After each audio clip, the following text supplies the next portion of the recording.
అంటే ఒక డైలాగ్ రైటర్గా ఆ సిచ్యువేషన్కి ఏం చెప్తే బాగుంటుంది నేను ఫస్ట్ ఆలోచిస్తాము. ఇంకోటి మీరు అన్నది ఏంటంటే నా డైలాగులు నా పర్సనాలిటీకి సూట్ అవుతాయి అని అంటున్నారు.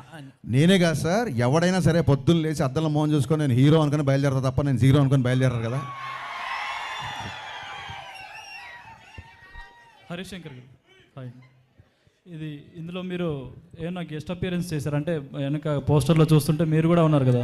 ఎస్ అండి, గెస్ట్ అపియరెన్స్ చేశాను. అది పోస్టర్ వరకు మాత్రమే పరిమితం. Poster okay. ఇంకోటి మీరు ఇప్పుడు అమితాబ్ బచ్చన్ ఫ్యాన్గా చూపిస్తున్నారు కదా రవితేజ గారిని.